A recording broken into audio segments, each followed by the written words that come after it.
Dieu en qui il n'y a aucune ombre de variation. Nous nous tenons là ce matin. Nous te bénissons. Et nous plaidons les mérites du sang de ton Fils. Parce que nous savons que Seigneur, en lui, il y a la sécurité, la victoire. Père, merci pour le Saint-Esprit, l'Esprit de vérité qui nous conduit dans ces moments-là. Que toute la gloire, la louange, l'honneur te soit donné, Père, au nom de Christ Jésus. Amen. Amen. Asseyez-vous dans sa présence. Gloire à Dieu. Nous sommes encore dans les 30 jours de prière, de supplication et de jeûne volontaire.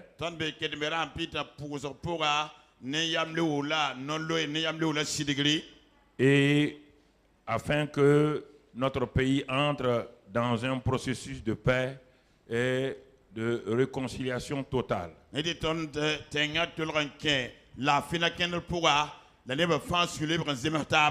C'est à la 3e semaine de prière que réellement Dieu a montré qu'il est un Dieu de grâce et de bonté.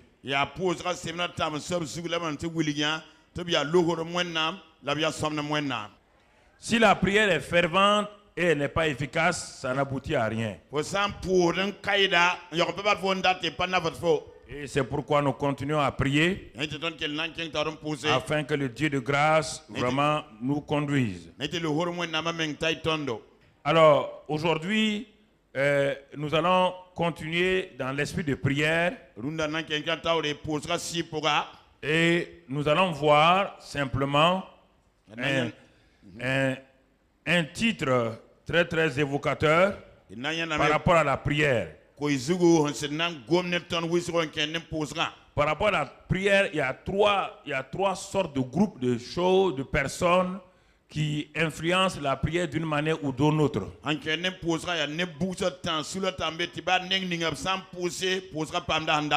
ce matin, nous allons voir les opposants, les ralentisseurs et les accélérateurs de prière. Les opposants, ceux qui s'opposent à la prière, ceux qui ralentissent la prière et ceux qui accélèrent la prière.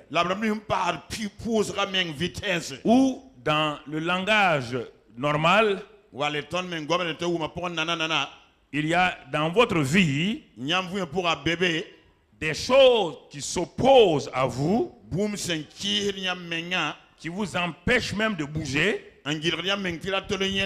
Et si vous arrivez à bouger, il y a maintenant ce qu'on appelle les groupes de gens qui ralentissent votre progrès. Ils n'ont pas pu vous empêcher de bouger,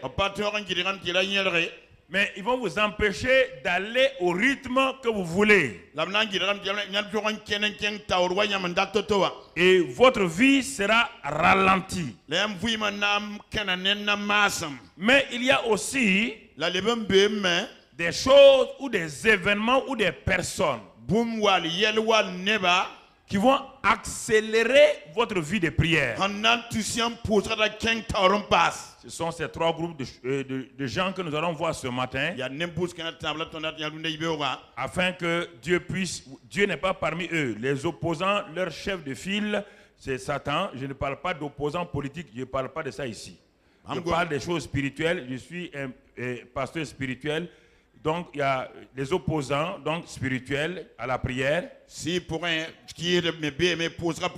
y a les ralentisseurs de prière. Il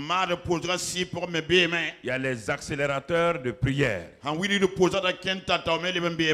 Donc nous allons voir pas à pas dans la vie du chrétien qu'est-ce qui peut s'opposer à ma vie de prière?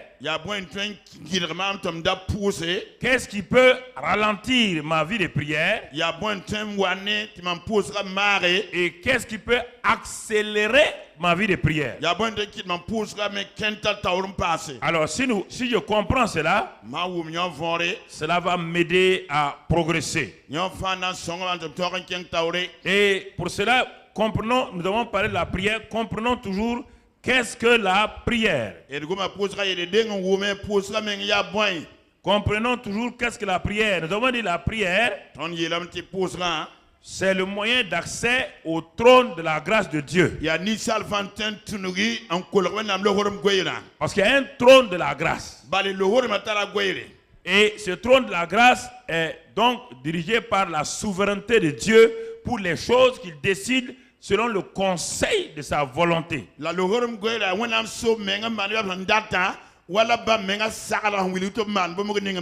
Hébreux 4, verset 16, nous voyons cela. Il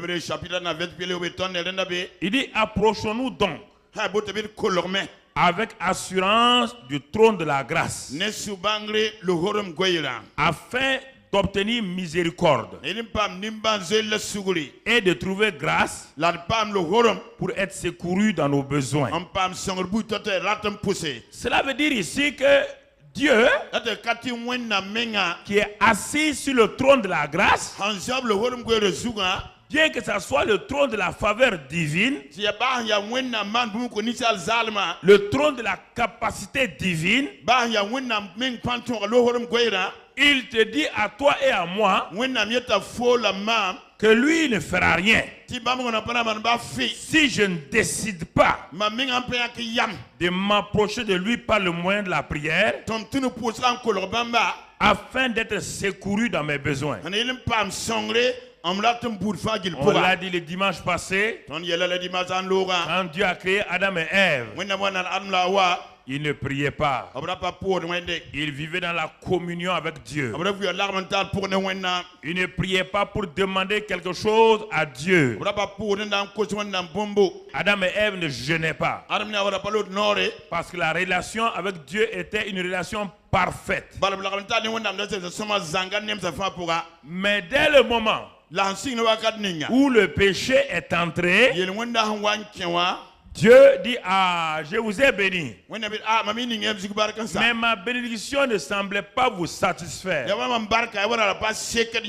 Désormais, je vais mettre entre vous et moi un moyen que je vais vous-même vous allez choisir.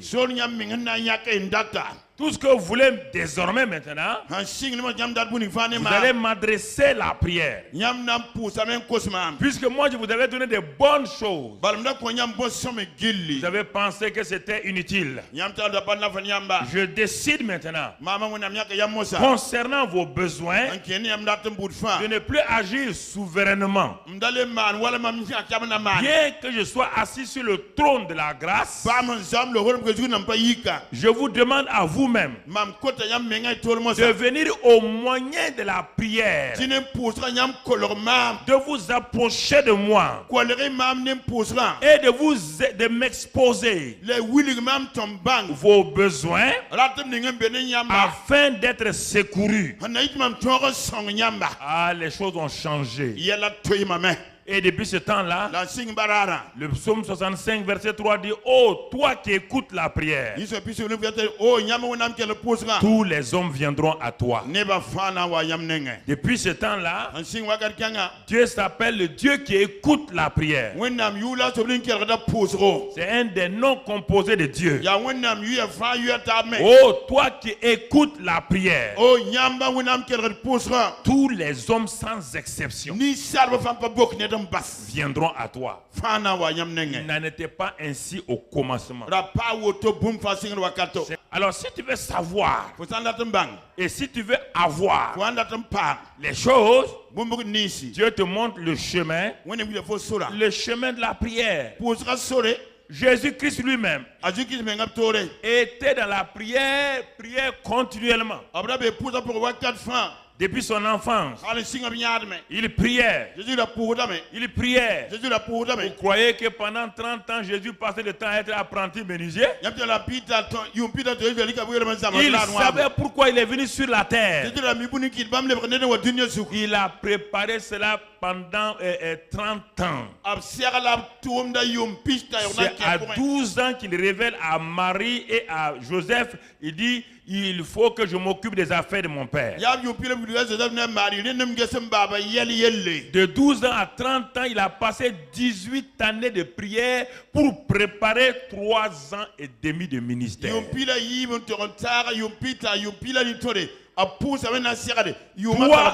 Écoutez-moi, frères et sœurs. Vous allez comprendre ce matin. Combien de temps as-tu donné à la prière pour les projets de ta vie? C'est pourquoi les choses s'écroulent. Et tu vas comprendre. Celui qui est le Fils de Dieu, il s'est dépouillé pour devenir fils de l'homme. Pour prier. Pour 3 ans et demi de ministère. 18 ans de prière. Pour 3 ans de prière. Chaque année de prière, chaque année du ministère lui a coûté 5 ans et demi. C'est pourquoi il ne pouvait pas être ébranlé. C'est pourquoi il sortait dans la présence de Satan avec efficacité. Et même là encore, les gens se sont fait baptiser dans l'eau. Il y avait une file de gens qui partaient pour se faire baptiser. Des milliers de gens se faisaient baptiser par Jean-Baptiste. Ils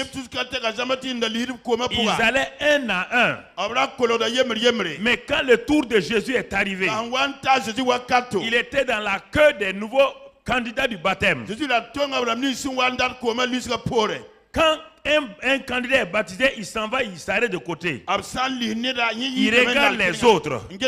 Mais quand Jésus est arrivé et que Jean-Baptiste l'a baptisé, quand il est sorti, il a été différent des autres. Tout de suite, il a prié. Et le ciel s'est ouvert. Alors mon frère, tu veux que le ciel s'ouvre sur ta vie? Tu ne connais pas la génoflexion. Tu ne connais pas la génoflexion. Tes genoux sont lisses. Tu ne connais pas de génuflexion. Les cieux restent fermés. Les seins restent fermés. Tous tes projets restent fermés. Ton ministère reste fermé. Parce que c'est la prière qui enfante les projets. C'est la prière qui enfante les prophètes. C'est la prière qui enfante les apôtres. C'est la prière qui enfante les fils de Dieu. C'est la prière qui enfante les grandes choses. Alléluia. Et quand ces choses sont enfantées, ces choses deviennent inébranlables. Parce que la prière les a enracinés dans le sol de puissance du Saint-Esprit. Alors frères et sœurs, regarde-le. Le matin, il priait. La nuit, il priait. Tout le temps, il priait. Il savait que le secret de la vie de l'homme sur terre, c'est la prière. Alors, qu'en est-il de toi aujourd'hui? Aller faire des campagnes d'évangélisation, crier sans une vie de prière, c'est du verbiage. C'est pourquoi les gens qui sont convertis ne restent pas. Faire de la gymnastique, crier, crier, crier, les gens seront émus. Ils vont venir à l'église. Mais regarde, 6 mois plus tard, ceux qui sont venus, la moitié est déjà partie. Ils n'ont pas été enfantés par la prière. Ils n'ont pas été enfantés par la prière. la prière ouvre les cieux. Si la prière ouvre les cieux, la prière ouvre les entrailles stériles. La prière ouvre tous les projets bloqués. C'est par le moyen de la prière. Et ce matin, tu vas comprendre cela. La plupart d'entre nous, nous avons reçu les bénédictions de Dieu. Mais nous ne savons pas les conserver par la prière. C'est pourquoi souvent on a des problèmes. Mon frère, ma soeur, la prière est le moyen par lequel Dieu veut que tu puisses non seulement enfanter les choses, mais aussi pour aller de l'avant. C'est pourquoi dans 1 Timothée 2:8, Paul dit, je veux donc. Paul a compris. Il dit, je veux donc que les hommes prient en tout lieu. Que les hommes prient. Quelqu'un ne doit pas diriger une chorale s'il n'a pas de vie de prière. Ça ne sert à rien. Tu es disqualifié. C'est ça. Les techniciens doivent prier. Tout le monde doit prier. Les hommes d'affaires doivent prier. Les hommes de Dieu doivent prier. Les femmes de Dieu doivent prier. Jésus a prié. Comment pouvons-nous faire de la prière une exception? La prière, c'est la règle générale. Mon frère, ma soeur. Et il dit, je veux que les hommes prient en tout lieu. Je veux qu'ils prient en tout lieu. En faisant quoi? En élevant des mains pures. C'est-à-dire que la prière se fait dans la pureté, sans colère ni mauvaise pensée. Voilà l'environnement de la prière. Il pas dit, on va prier. Non. Dieu dit, quand tu pries, fais attention à tes pensées. Fais attention à tes actes. Fais attention à tout ce que tu vas dire. Fais attention. La prière, ce n'est pas un simple exercice physique. C'est la piété. C'est l'attachement à Dieu. C'est se soumettre à Dieu. C'est se plier les genoux devant Dieu. Mon frère, ma soeur, si tu comprends ces vérités-là, tu dois saisir ce que Dieu veut. Alors, c'est pourquoi, regardons encore Jérémie 29. Jérémie 29, verset 11. Écoutons très bien ce que Dieu nous dit ce matin. Car je connais les projets. Regardez ce que Dieu dit. Je connais les projets que j'ai formés sur vous, dit l'Éternel. Projets de paix et non de malheur. Afin de vous donner un avenir et de l'espérance. Alors, tout le monde est content.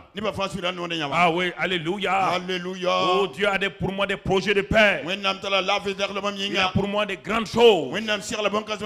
Mais écoute le verset 12. Le verset 12 dit, verset 12, vous m'invoquerez et vous partirez. Vous me prierez et je vous exaucerai.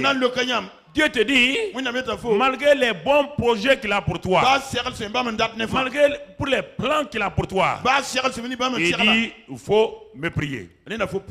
Il faut prier pour que ces projets deviennent une réalité. C'est pourquoi des multitudes de chrétiens, mais Dieu m'a fait telle promesse, Dieu t'a fait telle promesse. Les promesses deviennent des enfants par la prière.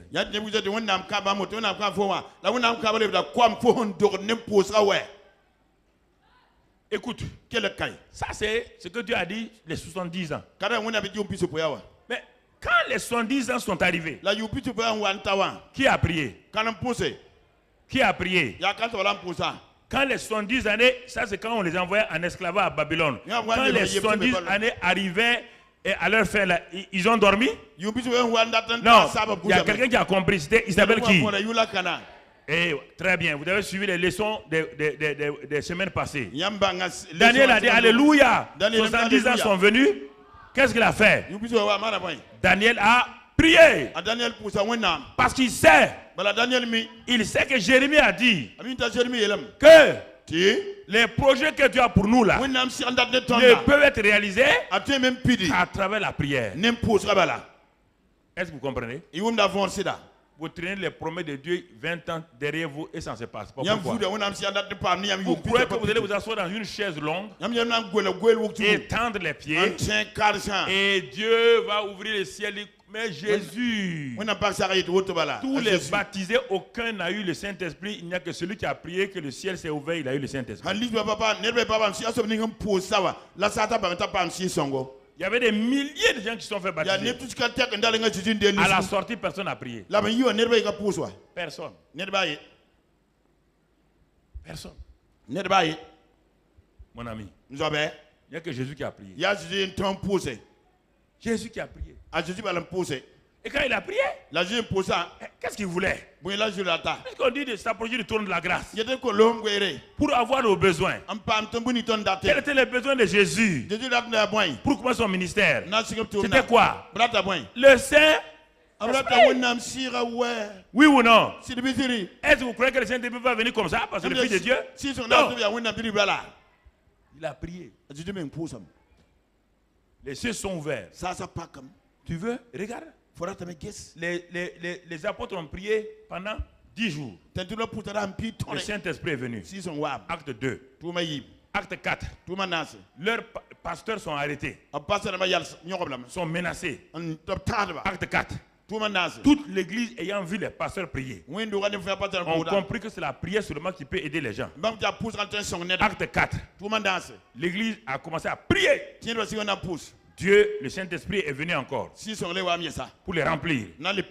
Acte 12. On a arrêté leur pasteur. On a mis en prison. L'église a compris que le seul moyen, c'est encore quoi? La prière. L'église ne cessait d'adresser à Dieu des prières.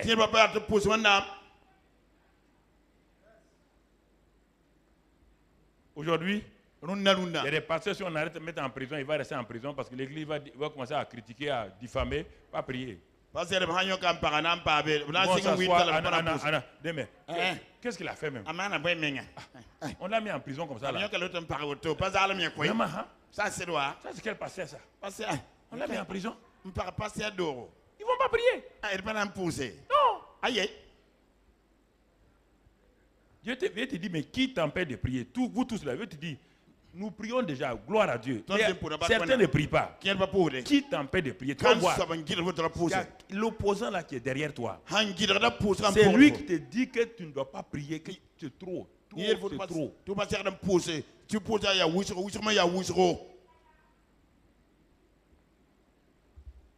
Jésus est un charpentier. Il avait un travail.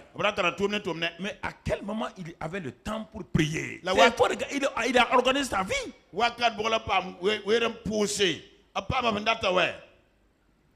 C'était pas un chômeur. Il aidait Joseph à faire le travail de charpentier. Ça veut dire que ses heures étaient occupées. Il a regardé les heures qui étaient disponibles pour Dieu. C'était le matin de bonne heure. C'était la nuit. Et c'est pourquoi il priait en ce temps. C'est pourquoi il a été tout le temps exaucé. On l'a vu cela dans Hébreux 4, on l'a vu que par des pleurs, des cris, des larmes, Jésus a été exaucé. Où sont les traces des larmes dans tes prières? Vos yeux sont secs. Où sont vos larmes? Les prières avec larmes, où c'est?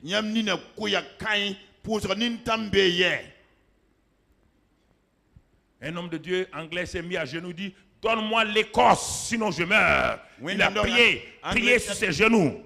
Donne-moi l'Écosse. Seigneur, c'est cela. Ce sont ceux qui intercèdent, qui mettent au monde les choses qui sont durables. Ce sont ceux qui prient, qui enfantent des choses qui sont extraordinaires.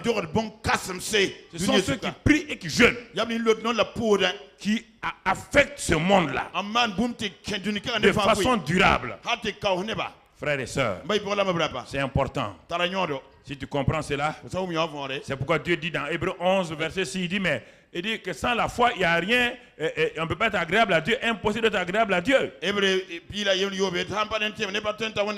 Car il faut que celui qui s'approche de Dieu, dans la prière. Donc on voit encore, Dieu demande de nous approcher de lui dans la prière. Il doit croire que Dieu est. Je n'aime pas le mot existe. Dieu n'existe pas. Dieu est.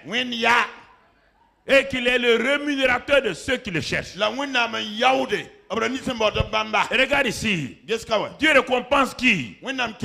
Ceux qui s'approchent de lui dans la prière. Il rémunère ceux qui s'approchent de lui dans la prière. Mon ami, mon frère, il faut comprendre les voies de Dieu. Il faut comprendre les voies de Dieu. Cette église est née dans la prière. J'avais une salle de prière. Et c'est là où je priais. Je travaillais. Mais c'est en ce moment que le Burkina a commencé le samedi chômé. On travaille au Burkina le samedi. Voilà, c'est en 76 que le gouvernement a décidé que le samedi est chômé et qu'on travaille 5 jours dans la semaine. Donc le vendredi soir quand je venais, j'avais ma salle de prière. Je m'enfermais là-bas à 22h. 22h. C'est là-bas que j'ai amené les premiers convertis avec moi. Je ne connaissais pas grand chose, mais je savais qu'il fallait prier. Et dans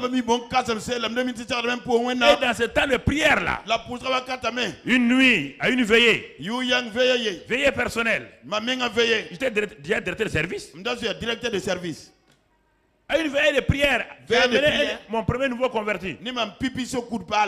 22h, 23h, 24h, 1h du matin, 2h du matin, on criait à Dieu, à genoux seulement. On ne savait même pas qu'il fallait s'arrêter pour prier. Pour nous, s'arrêter pour prier était un péché. À l'époque, on était à genoux. Même si on a mal au dos, on est à genoux. Vers 2h du matin, la gloire de Dieu a commencé à venir dans la chambre. Comme une lumière jaunâtre, comme cela. La gloire de Dieu a rempli la chambre de prière. La gloire de Dieu descendait. Le frère et moi, on était complètement aplatis. Et la gloire de Dieu est venue s'arrêter à environ 50 cm au-dessus de nous. La maison était remplie. Un silence solennel. Mais une présence glorieuse.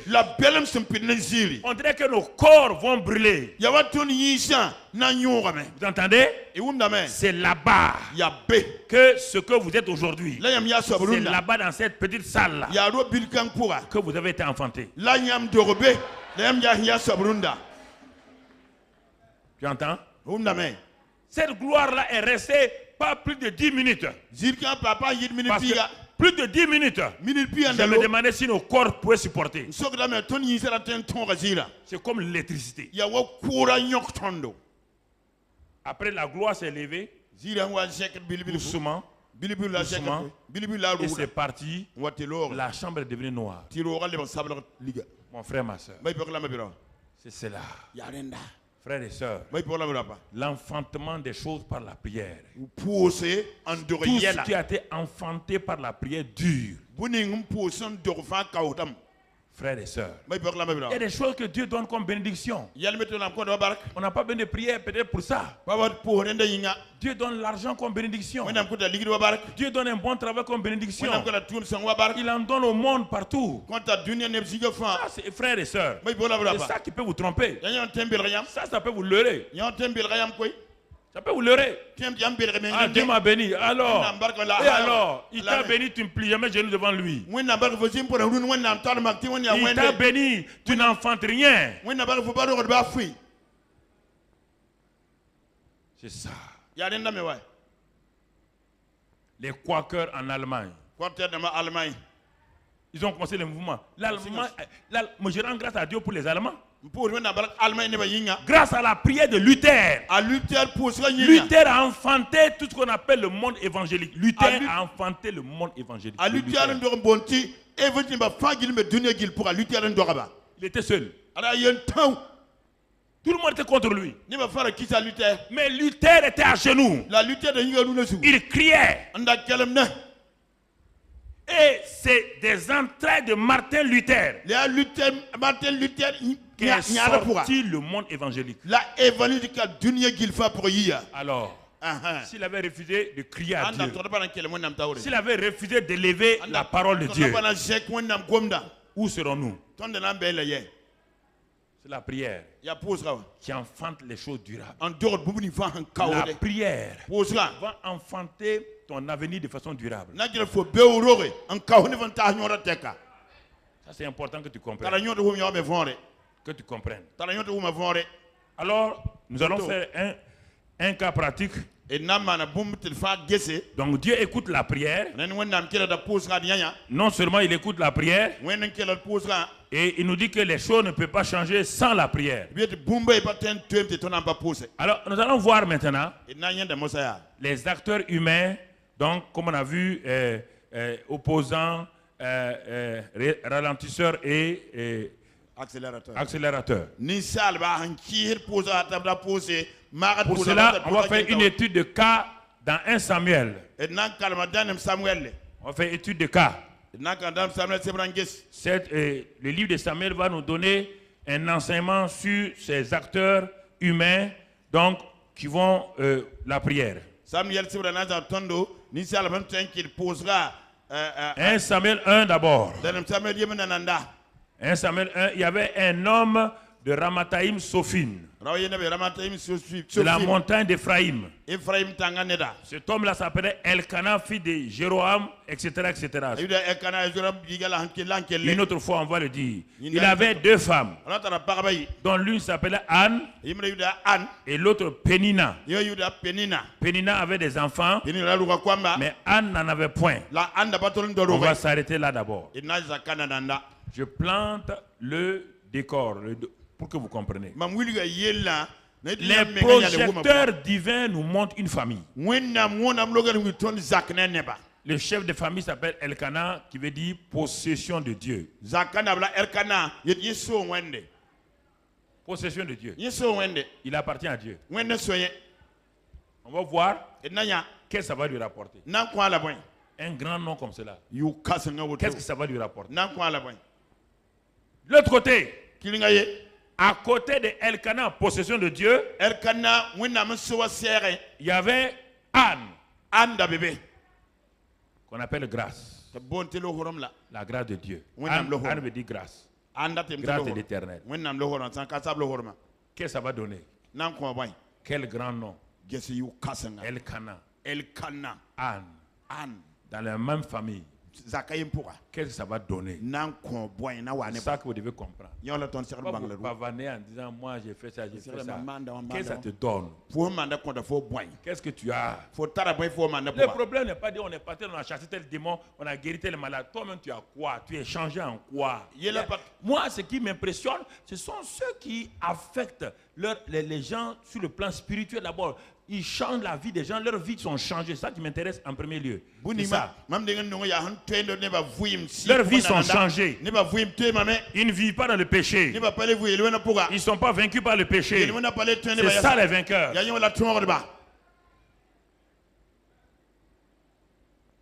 Maintenant, à notre gauche, nous avons Pénina.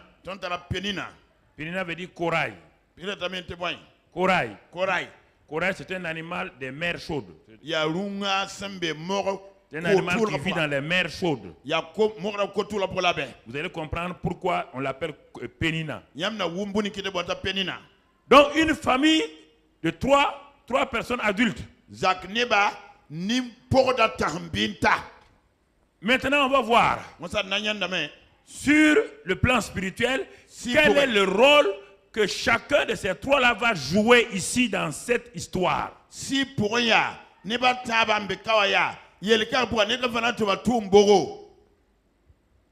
Elkanah, un homme riche, prospère, un homme béni. Il appartient à Dieu. Tout ce qui appartient à Dieu est béni. Mais attendez. Mais on va voir. Et il se contente de ça. Tu sais pas, mon nom, tu comprends pas mon nom ça veut dire que j'appartiens à Dieu. Alléluia. Moi j'appartiens à Dieu. Alléluia. Mais nous aussi nous appartenons à Dieu. Nous avons été rachetés par le sang précieux de Christ. Et nous appartenons à Dieu. Mais on va voir si on vaut mieux que Elkanah. Nous appartenons à Dieu. Nous sommes le bien de Dieu. Mais ce n'est pas suffisant. Ce n'est pas suffisant. Regardons-le. On prend Elkanah d'abord, on va développer avant de venir à Anne et Pénina.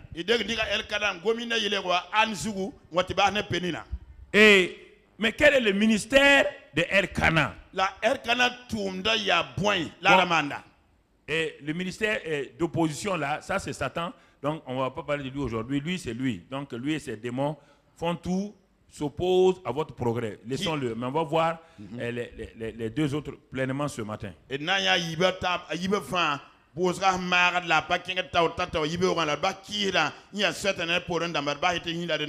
Regardons maintenant le verset 3. Chaque année, cet homme montait de sa ville à Silo pour se prosterner devant l'Éternel des armées et pour lui offrir des sacrifices. Là se trouvaient les deux fils d'Élie, Ophni et Phiné, sacrificateurs de l'Éternel. Arrêtons-nous ici pour voir Elkanah. Il s'appelle possession de Dieu. Donc Dieu l'a béni. Il a tout. Regardez sa vie spirituelle. C'est un homme religieux simplement. Quand on dit un homme religieux, ça veut dire quoi? Un homme qui saupoudre sa vie d'un peu de religion. Mais on ne voit pas quelque chose qui affecte sa propre vie. La Bible dit chaque année. Silo c'est quoi? Ça veut dire envoyer. C'est là-bas qu'on a pris l'arche de l'Éternel, on est parti placer à Silo. Donc la présence de Dieu était à Silo. Mais écoutez, parce que le problème, vous allez vous laisser séduire par le fait qu'il va à Silo. Mais il allait à Silo combien de fois? À Silo, il partait chaque année. Donc, Elkanah était un simple pèlerin.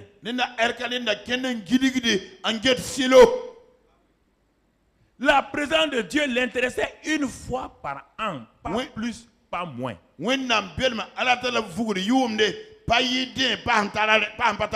présence de Dieu t'intéresse seulement une fois par semaine, le dimanche. Donc tu es un Elkanah. On ne te voit pas. Tu es un homme religieux, une femme religieuse. Elkanah.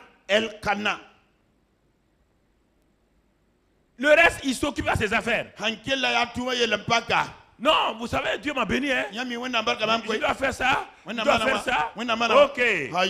Mais pour apaiser sa conscience, chaque année, il rassemble des choses.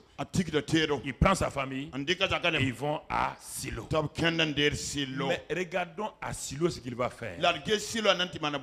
Est-ce qu'il rentre? À Silo, il y avait le temple où il y avait l'arche. Regardons même là-bas, il va à Silo là. C'est pourquoi il arrive à Silo. Regardons mon frère le verset 4. Si on peut remonter le verset. Le jour où Elkanah offrait son sacrifice, il partait là-bas pour faire quoi? D'abord, reviens au verset 3. Verset 3. Il partait pour se prosterner devant l'Éternel des armées et lui offrir des sacrifices. Mais il y a une phrase là. Là se trouvaient les fils d'Élie. Ça veut dire quoi? Elkanah, possession de Dieu, partait à Silo pour prier. Mais là, regarde là-bas. Le pays était en crise spirituelle. Pourquoi ce morceau de phrase vient faire ici? Brusquement, qu'est-ce que le morceau de phrase vient faire quoi? C'est un cheveu dans la soupe. Là se trouvaient les deux filles Élie. Ça se trouvait. On te demande quelque chose. Voici un homme qui est possession de Dieu, qui est censé affecter le pays. Parce que le pays est dans une crise spirituelle. Parce que là-bas, ceux qui dirigent donc le temple là, leur vie spirituelle, ça ne va pas. Ils vivent dans toutes sortes de péchés. Et l'homme qui appartient à Dieu là, et dont sa femme s'appelle Grâce, s'envoie à Silo. Ils s'en vont chaque année. Mais une journée de prière ne peut pas affecter la vie spirituelle de toute une nation.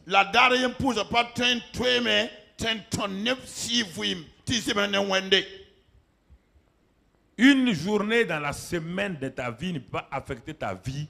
Ta vie ne peut pas être affectée par la participation au culte du dimanche.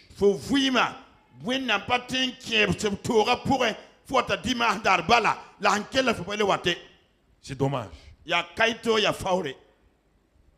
Et quand il partait là-bas, regardez, on met l'accent sur quelque chose. Il y a l'arche qui est dans le temple, il ne part pas là-bas, il ne part pas dans la présence, il tourne autour de la présence de Dieu.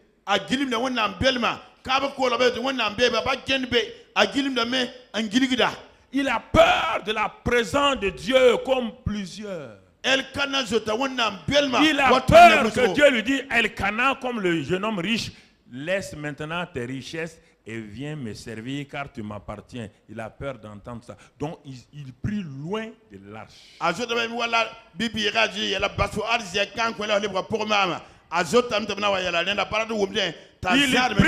Tu pries loin, tu viens à l'église, mais tu ne veux pas que Dieu te révèle sa volonté.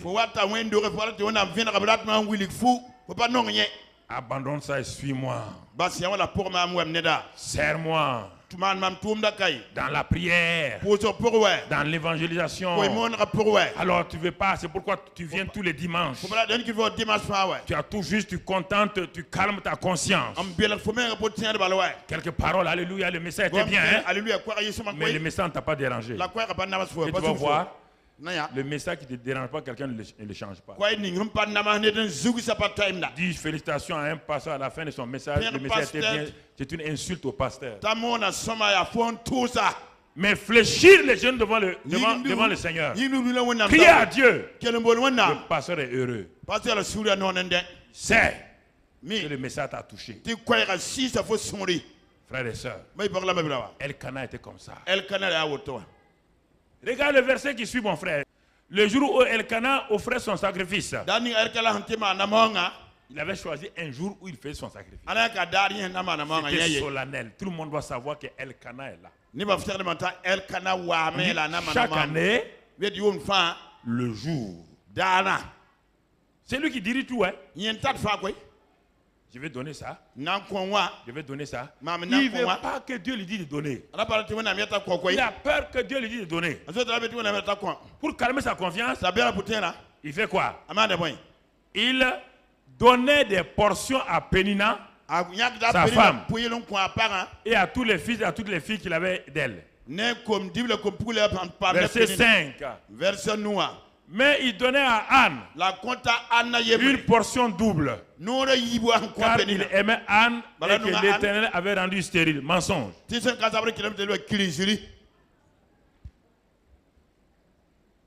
Elkana ne priait pas. Tu vas voir Anne, elle ne prie pas. C'est pourquoi ses entrailles sont fermées. L'opposant sait que la crise spirituelle dans le pays, donc Dieu a besoin d'un prophète. Dieu a besoin d'un prophète. Dieu a déjà choisi les instruments. Mais Satan va les empêcher. Il va les flatter pour être dans le religieux. On va aller au pèlerinage de Silo. Je choisis le jour où je fais mes sacrifices. Je donne ce que... Mais toi, si tu es la possession de Dieu, donc tout ce que tu as appartient à qui? Tu ne peux pas choisir. Tu n'as pas à choisir. Puis toi, tu appartiens à Dieu. Si tu appartiens à Dieu, tout appartient à Dieu. C'est pourquoi je vous ai raconté cette histoire-là. Un jour, il y avait un fils d'un grand chef, un grand chef. Et en Afrique. Mais l'enfant était rebelle.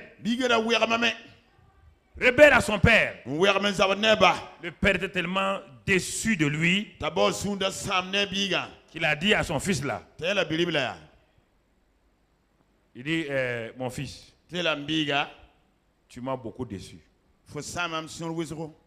Et moi, je suis prêt à donner tout mon héritage à l'esclave là. Mais maintenant, il te demande de choisir une seule chose. Ce que tu vas choisir, je vais te donner. Tout le reste, je vais donner à l'esclave. Le jeune homme était embarrassé. Il est parti voir un vieux du village.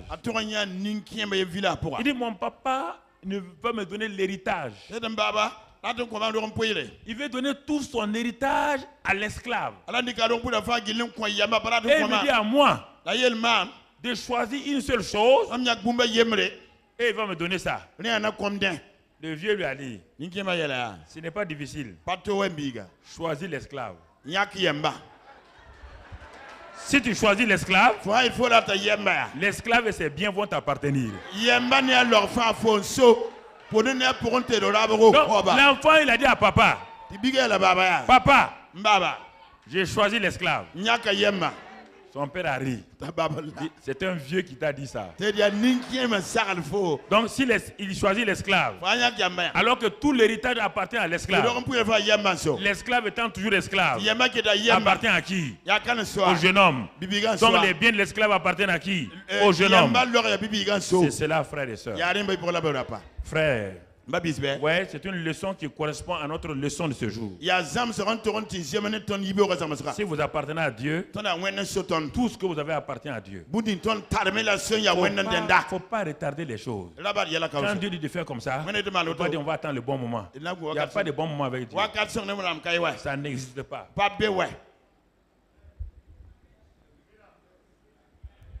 n'y a pas de bon moment. Quel est le bon moment où Barnabas a choisi pour vendre sa maison pour venir donner?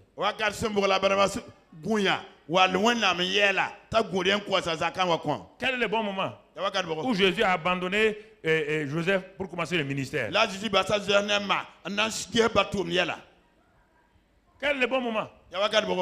C'est maintenant. C'est now. C'est le now. Maintenant. Maintenant. Le temps du salut. Il ne faut pas avoir des réflexions. Quand Dieu me dit de faire quelque chose, moi je fais maintenant. Je n'attends pas demain.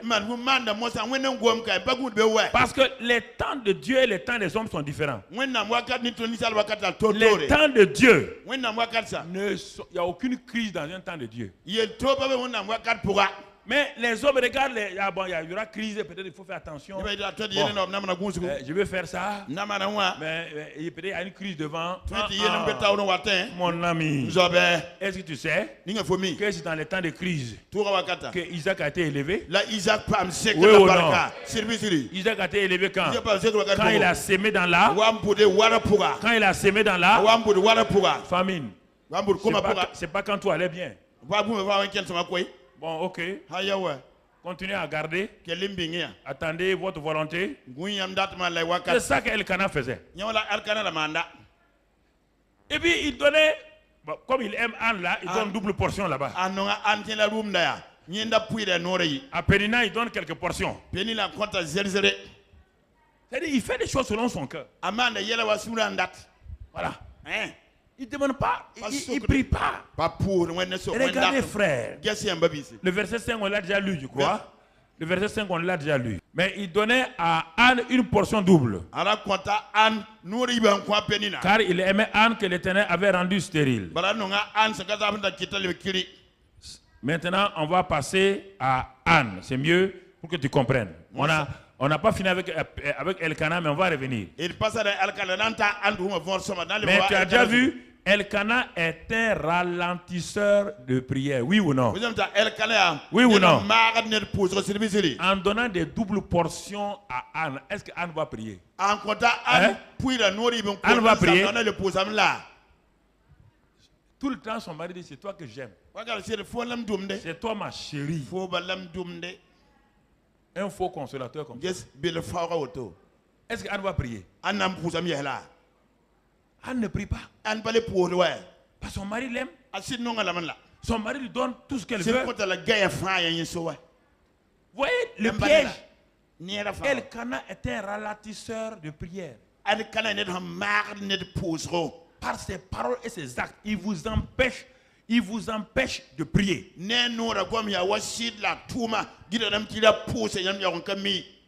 Et il y a des situations comme ça, des événements comme ça qui vous empêchent de prier, d'accélérer dans la prière.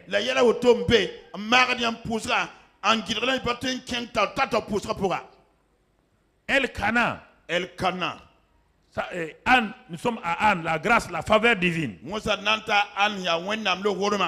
Mais elle a un beau nom, mais elle est dans l'ignorance.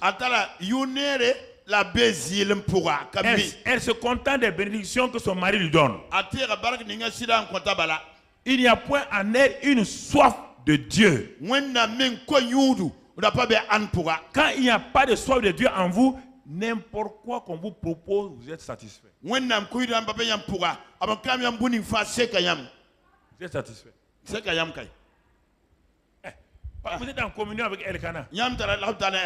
Elkana n'a pas de vie de prière. Sauf qu'il va une fois par an pour calmer sa conscience. Dès le moment où possession de Dieu et grâce de Dieu sont ensemble, vous voulez qu'il fasse quoi? Ils trouvent des gens qui sont bons. Ils sont sans péché. C'est le problème aussi des gens qui croient qu'ils sont saints. Dans l'église, ils ne progressent pas spirituellement. Ils deviennent dangereux. Ils ont un caractère de jugement. L'un s'appelle Elkana, l'autre s'appelle Faveur. Mais ce couple-là, est-ce qu'ils ont besoin de prière? Quand tu veux parler un peu, si Dieu, la faveur de Dieu avec moi, la grâce de Dieu avec moi, regarde comment Dieu m'a béni. Est-ce que j'ai besoin de prière? Dieu nous a bénis. Ma femme et moi on est bénis. Ma femme et moi on est bénis. Il n'y a pas de problème. Pourquoi vous êtes comme ça même? C'est la jalousie. Es-tu satisfait? Es-tu satisfait? Tu as la joie parfaite. Anne était stérile. Qu'est-ce qui veut dire stérile ici? Sur le plan physique, ses entrailles étaient fermées. Il y a quelqu'un qui empêche Anne d'enfanter. Ça c'est sur le plan physique. La stérilité peut être aussi avoir un seul enfant et on attend un deuxième qui ne vient pas. La stérilité a plusieurs degrés. Mais j'ai dit que c'est la prière qui enfante. Mais les entrailles d'Anne sont là et Elkana empêche Anne de prier.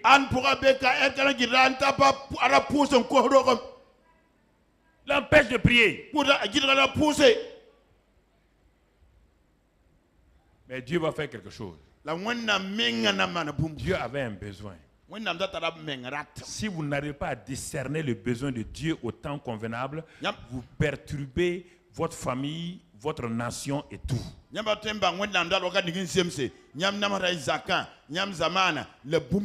regarde le pays. Il dit ça ne va pas. Quelque chose ne va pas ici. Élie et ses enfants et les sacrificateurs sont en train de perturber le pays.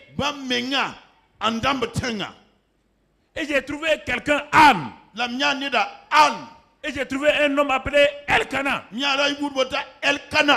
Mais eux aussi, ils ont les oreilles fermées. Ils ont les oreilles fermées à cause de leur richesse. Ils ont les oreilles fermées à cause des bénédictions. Leurs yeux sont tournés sur leurs bénédictions matérielles et financières. Leur travail, leur salaire. Ils ne m'écoutent pas. Dieu dit, alors je vais susciter un accélérateur de prière. Nous sommes dans ce mois, ce que je vous dis va s'accomplir si vous ne priez pas.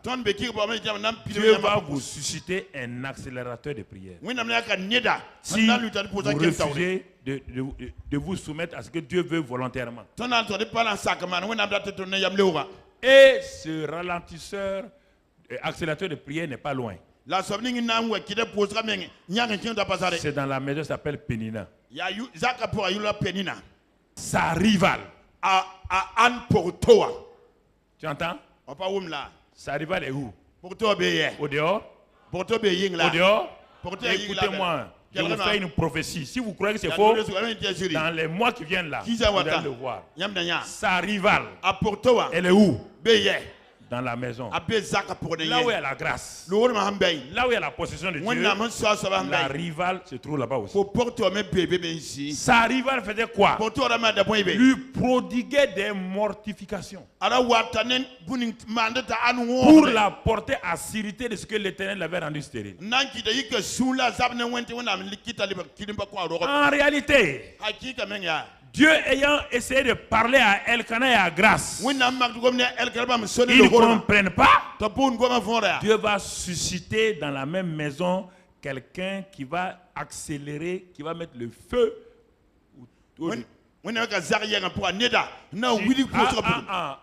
Écoutez-moi, regardez-moi se marier. Maintenant, sa rivale produit des mortifications. Tu veux envoyer mon enfant? Pas avoir ton enfant. Femme qui n'a même pas d'enfant. Blessure et blessure. Dans un premier temps, apitoiement de soi. Ça ne marche pas avec Dieu, apitoiement sur soi.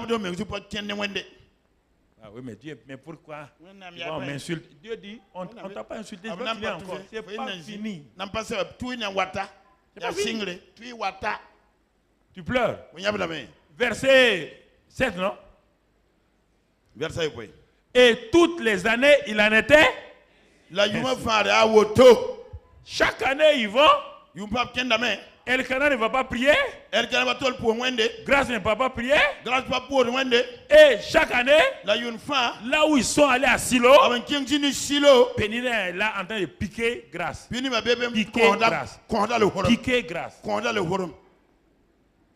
Chaque fois qu'Anne montait à la maison de l'Éternel, Pénina l'a mortifié de la même manière. Alors, elle pleurait et ne mangeait pas. Dans les autres endroits, quand il y a eu des accélérateurs de prière, les gens ont fait quoi? Ils ont pleuré. Quand Ézéchias, on lui a dit qu'il va mourir, il a pleuré d'abord. Il a fait quoi? Il a d'abord fait quoi? Tourner sa face vers Dieu. Ensuite, il a fait quoi? Prier. Et ensuite, il a pleuré. Arrêtez les larmes inutiles. Dieu ne regarde pas les larmes. Enlevez vos deux yeux posés, Dieu ne regarde pas. Enlève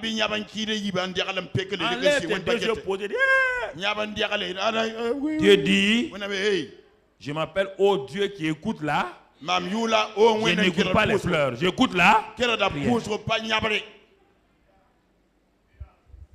J'écoute là.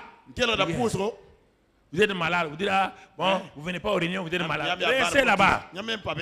Quand on va prendre votre cadavre, on va venir enterrer. Ne priez pas. Pas prier.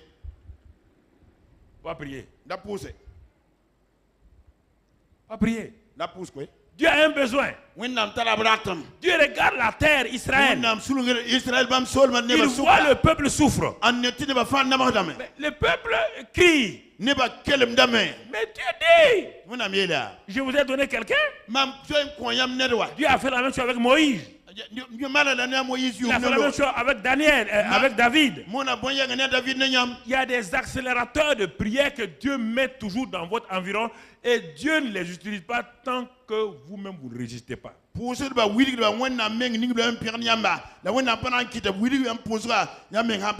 Parfois, l'accélérateur de prière, ce sont vos affaires qui commencent à crouler. Sans cause. Plus rien. Plus rien. Mais qu'est-ce qui arrive? Bon, qu'est-ce qui arrive? Je suis en train de te secouer. J'ai un plan pour toi. Toi, tu es au niveau A. Et moi, je vais passer au niveau B. Et c'est toi l'instrument. Je ne choisirai pas quelqu'un d'autre. Jusqu'à ce que j'ai fini tout avec toi.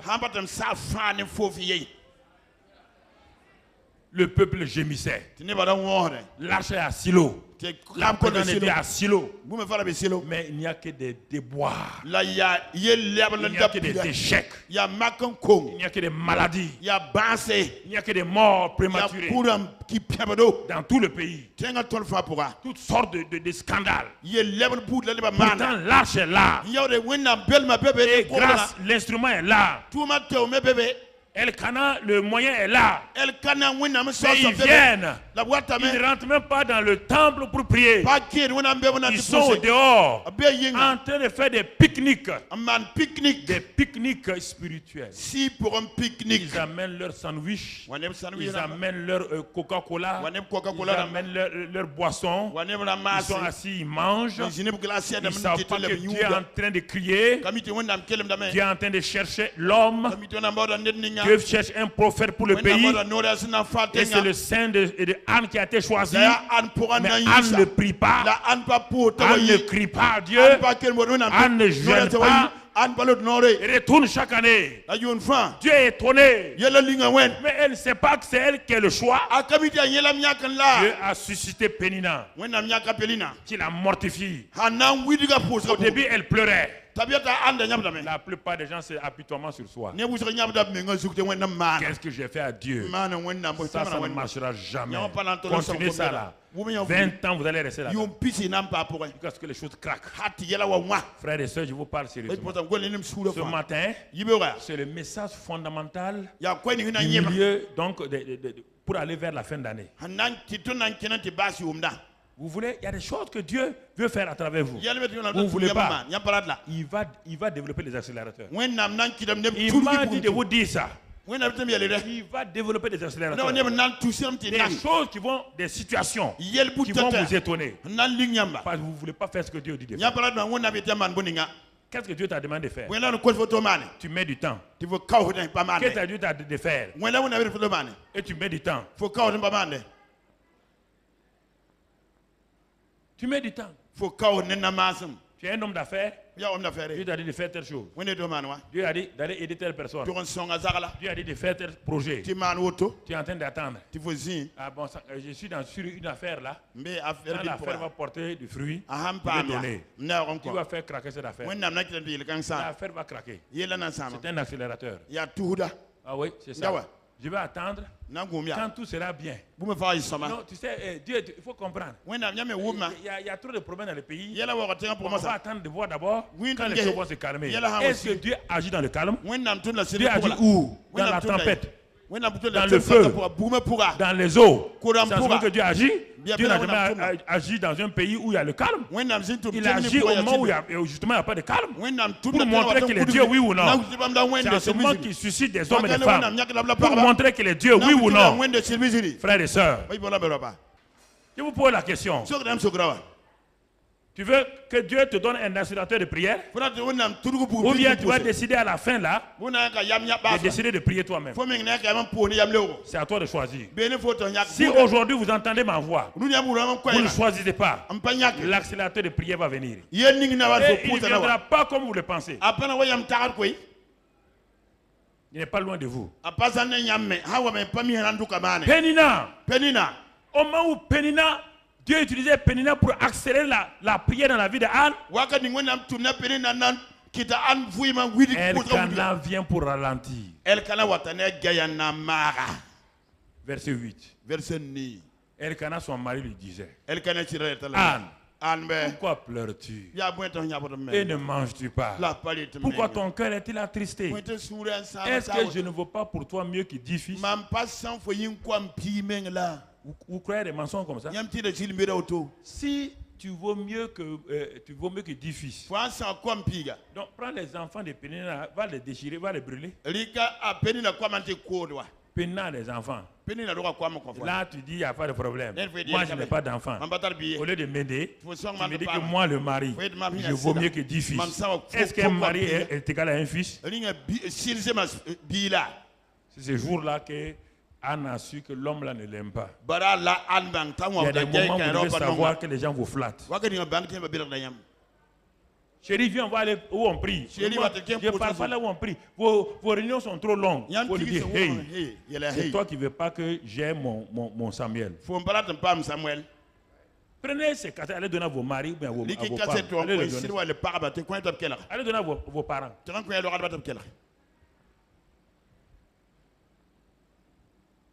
Mais je te donne l'argent, non? Je te donne une nouvelle voiture. Ça n'a qu'à payer 150 millions. Je m'en fous. Je veux mon enfant. Qu'est-ce que Rachel a dit? Rachel n'a pas d'enfant. Elle dit à Jacob, donne-moi mon enfant. Donne-moi mon enfant. Donne-moi mon enfant. Rachel dit à son mari, l'enfant vient de qui? De l'homme ou de la femme? Hein? De l'homme? Dis alors, tu as donné un enfant à ma soeur. Tu as donné un enfant même aux servantes. Et moi, tu dis que c'est moi, tu as travaillé pour moi 7 ans. Et tu ne me donnes pas d'enfant. Donne-moi mon enfant. Ah, dis-moi quoi? Donne-moi mon enfant. Ah! Jacob dit pardon. Je vais te donner. Il n'a pas eu. Elle n'a pas eu le meilleur fils. Ngao. C'est ça. C'est ça. Accélérateur de prière. Il ne faut pas laisser les maris se reposer. Ils ne veulent pas venir m'écouter moi ici. Je trouve que mes réunions sont longues. Tire-le, amène-le. Sigia. En bas, écoutez bien, on fait. J'aime les réunions où on ne dit rien. Monsieur le directeur, vous êtes venu à la réunion? Bonne arrivée. Il n'y a pas de directeur ici. Il n'y a pas de dictateur ni de directeur. Tu comprends? Si tu viens ici, là, tu es assis. Et tu dois mettre au monde les Samuel. Alléluia. Alléluia. Alléluia. Alléluia. Accélérateur de prière. Dis-moi avec moi. Accélérateur de prière. Accélérateur de prière. Alléluia. Mon frère, ma soeur. Ah? Andy, ah bon? Je croyais que tu m'aimais. Tu donnes des enfants à Pénina. Et tu me dis à moi que mais tu insultes ma raison.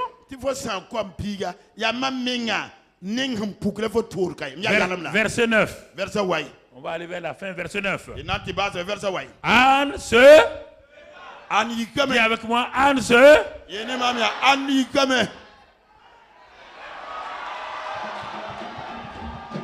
Anne se leva.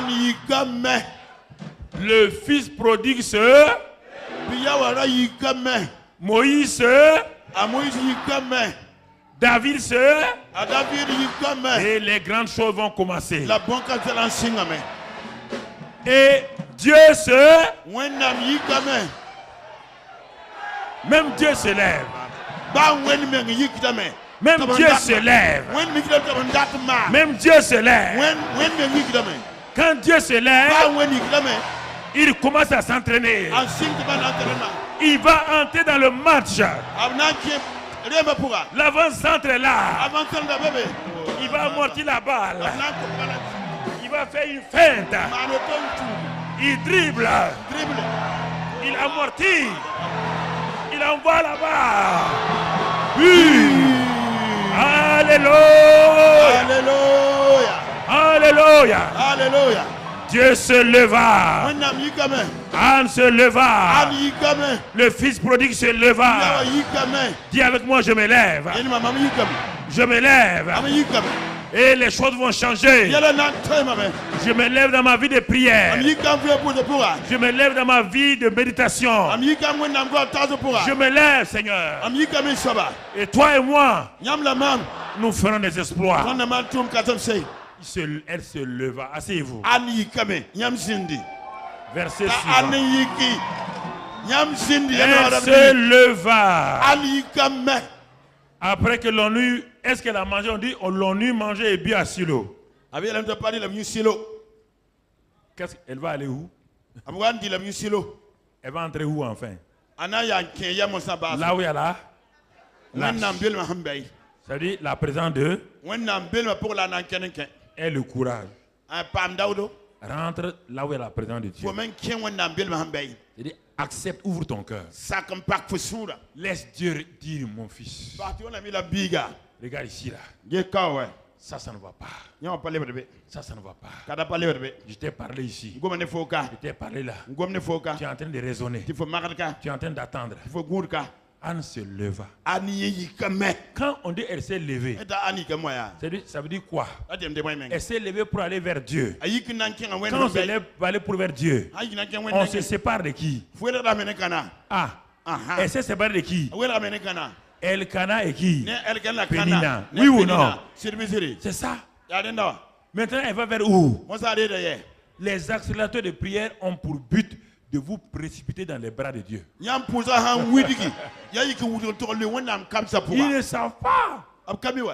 Parce qu'ils ont mis le feu derrière. Tu vas aller où? Tu vas aller où? Il y a un seul endroit. Il y a un seul lieu de refuge. Il s'appelle qui?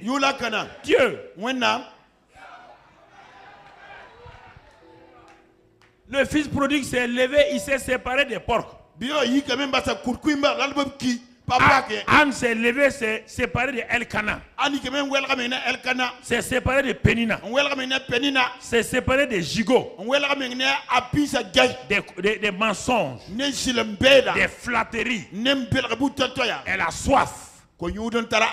Elle veut Dieu. Rien que Dieu. Dieu lui seul. Seul est mon espoir. C'est Dieu seul que je veux. La Bible dit Jacob resta seul. Jacob s'est séparé de ses richesses. Jacob s'est séparé de ses femmes. Jacob s'est séparé de ses bœufs. Il s'est séparé de tout. Est-ce que tu es prêt? Tu es prêt à te séparer et à te lever pour aller t'agenouiller dans la présence de Dieu? Pour dire à Dieu, voici ma vie. Fais de moi ce que tu veux. Sinon, tout ce que tu as, si Dieu ajoute, un jour, ça sera une cacophonie. Si Dieu ajoute avec ce que tu as, il y aura une confusion dans ta vie. Tu dois progresser dans la vie chrétienne. Les choses dont Jésus dit, les choses qu'il vous donne là, ça c'est pour les enfants. Les voitures, les maisons, les bénédictions matérielles. Ça c'est pour les enfants. C'est les enfants qui cherchent ça. Paul dit à la fin de sa vie, il dit j'ai faim de toi. Il dit, tout le reste est rien. Regardez un homme, il dit tout le reste n'est rien. J'ai une soif. Je veux te connaître. Connaître la puissance de la résurrection. Et la communion de tes souffrances. La Bible dit que Moïse n'a pas regardé. Il a regardé l'Égypte. Il a regardé le fait qu'il serait le prochain pharaon. Il a regardé les richesses de pharaon. Moïse a donné d'eau. Il refusa parce qu'il voyait Christ. C'est ça important. Abraham a quitté son pays. Il avait les yeux fixés sur Jéhovah. Alors mon frère, ma soeur, c'est ça qu'on appelle la soif. Les accélérateurs de prière poussent pour vous amener là-bas. Vous n'avez pas besoin, vous n'avez pas peur des pensées des autres sur vous. Vous n'avez pas peur de ce que les gens peuvent penser. Une seule chose compte. Est-ce que je suis dans la volonté de Dieu? Est-ce que réellement Dieu est satisfait? Est-ce que Dieu et moi nous sommes un? C'est comme ça que tu vas rencontrer Dieu le jour que tu vas quitter la terre. Tu oublies ça? Le jour que tu vas quitter la terre. Regarde, c'est que Dieu dit de faire ça déjà ici. Le jour que tu vas quitter la terre, là, aucun compte bancaire, aucune voiture, rien ne va t'accompagner. L'homme est appelé à se séparer. La première séparation, séparée du ventre de sa mère. On sort du ventre de sa mère. Deuxième séparation, on se sépare de sa famille pour se marier. Troisième séparation, on se sépare pour faire ses affaires. Et tout est séparation, La grande séparation, c'est lorsque nous séparons de ce monde-là et nous nous livrons à Dieu. Alors ce matin, mon frère, ma soeur, pour ne pas te retenir longtemps, de quoi dois-tu te séparer? Quand elle s'est séparée, elle est partie verset 9-10. On va aller. Compte au verset 9. Et elle se leva après que l'on eut mangé. Verset 10. Et l'amertume dans l'âme. Avant elle pleurait. Maintenant il y a quoi? Maintenant il y a quoi? Elle pria l'Éternel et versa des larmes. Là, maintenant c'est bon. Avant, quand Pénina la mortifiait, elle pleurait. Elle ne priait pas. Mais quand elle s'est séparée de Pénina, elle s'est séparée de Elkana, elle est partie dans la présence de Dieu. Là où il y a l'arche, elle a commencé à prier Dieu. Et versa des larmes. Elle a prié Dieu et versa des larmes. Et dans ce temps, la partie importante de mon message, c'est maintenant. Quand tu oublies les choses de ce monde, quand elles commencent à faiblir, la lumière de Dieu commence à grandir. Ton âme commence à s'éclairer. Toutes ces choses qui te retenaient, tous ces faux plaisirs, tous ces désirs insensés qui satisfaisaient ton âme et qui te rendaient triste, s'évaporent. Et brusquement, Anne s'est rendue compte qu'elle voulait un enfant pour elle-même, pour que Pénina ne se moque pas d'elle, pour que Pénina ne l'insulte pas. Maintenant, Anne va découvrir sa misère. Il y a longtemps, Dieu m'attendait. Dieu avait un grand besoin. Je ne le savais pas. Je croyais que je souffrais inutilement. Je croyais que Dieu m'avait béni, mon mari et moi, pour des choses. Mais Dieu a un besoin. Oh Seigneur. Et regarde le verset qui suit. Regarde le verset qui suit. Qu'est-ce qu'elle va faire? Le verset qui suit, mon frère. Elle fit un.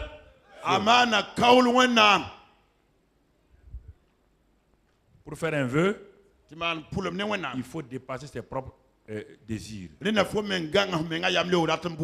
Elle va s'engager dans un sacrifice.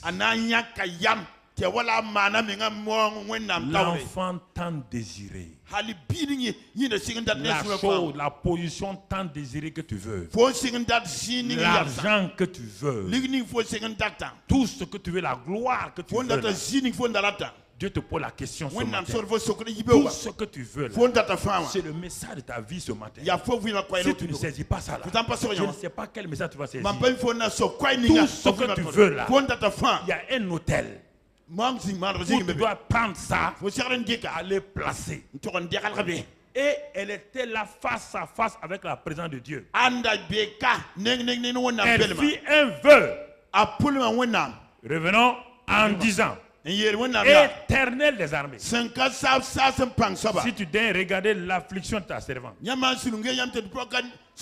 tu te souviens de moi, et n'oublie point ta servante. Écoutez les mots, c'est ça. Et si tu donnes à ta servante, elle veut être un instrument, un enfant mâle.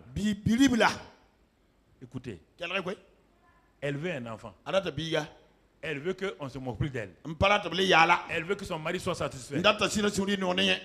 Elle prend la décision avant que l'enfant ne vienne dans ses mains. Revenant au verset, la suite du verset. Je le consacrerai à l'Éternel pour tous les jours de sa vie.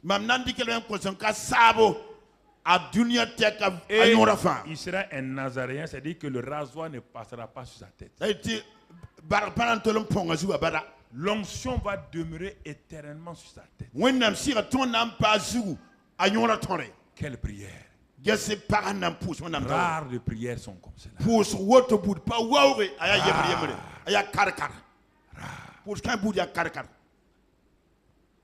Le ciel est ému. Il y a un silence au ciel. Elle a donné à Dieu ce qui était le plus important de sa vie. Elle n'a pas dit je vais te donner le deuxième, troisième enfant. Elle n'a pas dit à Dieu je vais te donner la dîme. Non. La dîme, ça veut dire si tu me donnes 10 enfants, je te donne un. Elle te dit je te donne le meilleur, le premier, et le mal là, c'est lui que je te donne.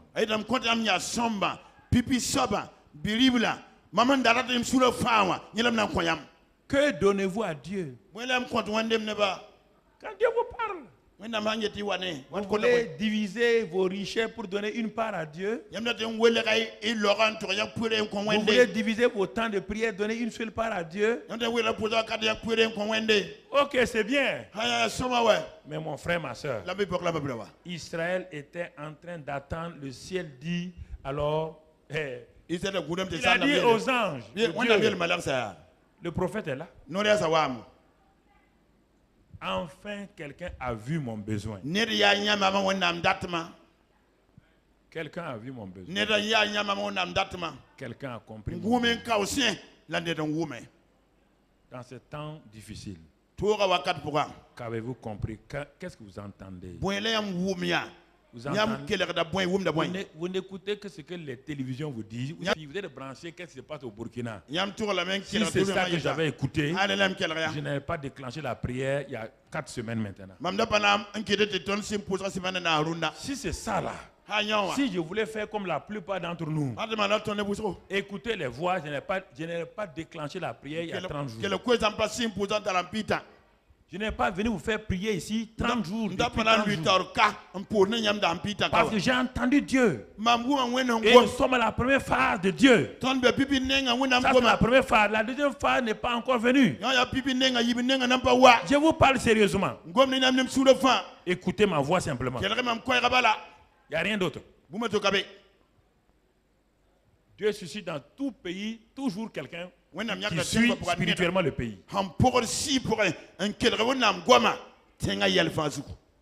Et vous le savez, ce n'est pas la première fois. Ça fait depuis le début. Des années. Écoutez-moi. Nous sommes dans une phase importante. Un tournant important. Il faut écouter ce que Dieu est en train de dire. Continuez à écouter les autres. Priez.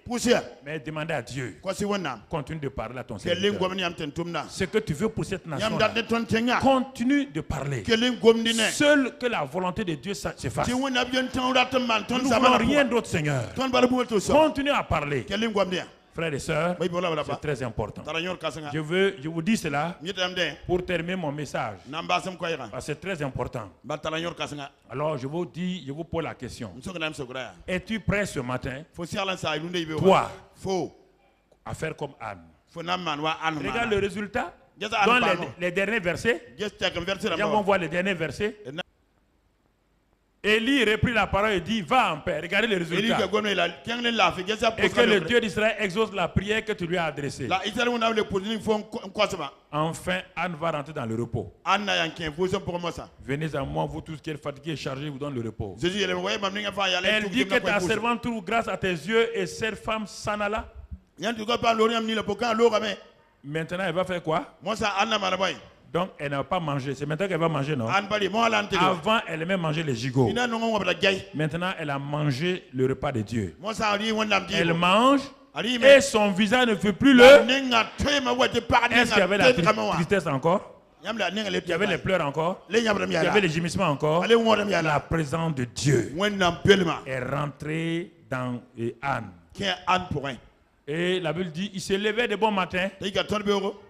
Dans le cours de la... Ouais, c'est bon. Vas-y. Elkana connut sa femme et l'Éternel se souvint. Et l'Éternel se souvint d'elle. Dans le cours de l'année, Anne devint enceinte. Et elle enfanta un fils qu'elle nomma Samuel, car dit-il, je l'ai demandé à l'Éternel. Toute l'histoire d'Israël. Écoutez-moi. Toute l'histoire d'Israël en Canaan là, va partir de cet homme là. Va partir de Samuel. Vous voyez là, cette femme, elle a mal commencé, elle a bien terminé. Il a fallu qu'elle soit forcée pour bien terminer. Frères et sœurs, commencez bien, c'est fort. Mais terminez bien, c'est mieux. Écoutez-moi, je vais vous m'arrêter là, vous laisser. Si vous avez des oreilles dans tous les domaines, écoutez-moi. Ce que Dieu vous dit de faire, il ne faut plus retarder. Si Dieu vous dit de jeûner pour l'église, jeûnez. Si Dieu dit de faire un bâtiment, faites un bâtiment. Si Dieu dit d'acheter un moyen de locomotion, un car, achetez. Il ne faut pas attendre le bon, il n'y a pas de bon moment. C'est dans les moments difficiles que Anne a compris ce que Dieu voulait. Anne n'a pas dit on va attendre plus tard. En ce moment-là, frères et sœurs, nous allons continuer la prière tous les jours. Alors prie avec moi. Dis avec moi, Seigneur.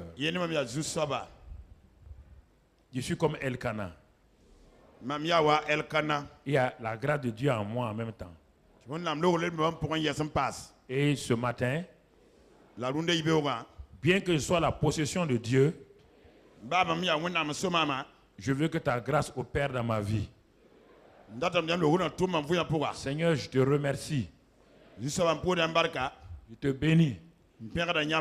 Parce que ce matin, je vais avoir faim et soif de toi-même. Sois ma priorité. Sois celui sur qui j'ai les yeux fixés. Car jusqu'à présent, j'ai voulu beaucoup de choses. Et tu m'as béni. Mais je suis insatisfait. Ma vie de prière n'est pas au top niveau. Je ne veux pas que tu suscites Pénina. Je me rends moi-même aujourd'hui. Je lève mes mains, je dis Seigneur, je m'abandonne.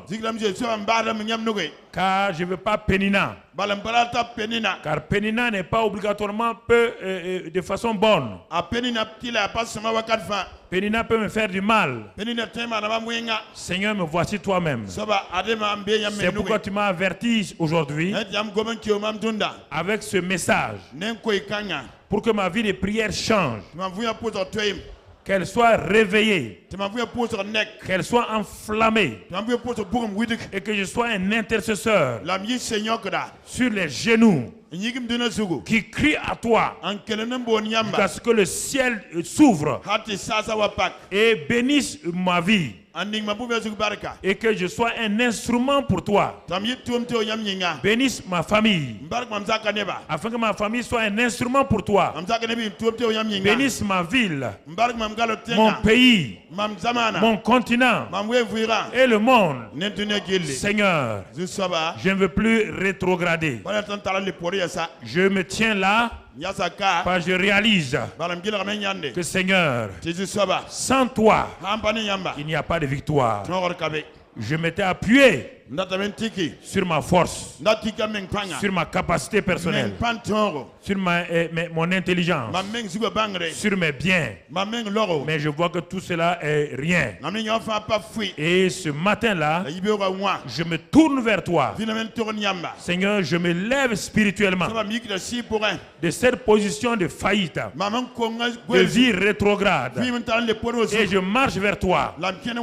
Je marche avec toi afin que ta présence en moi, par le Saint-Esprit, ravive ma vie de prière et me donne de marcher dans la sainteté, dans l'obéissance.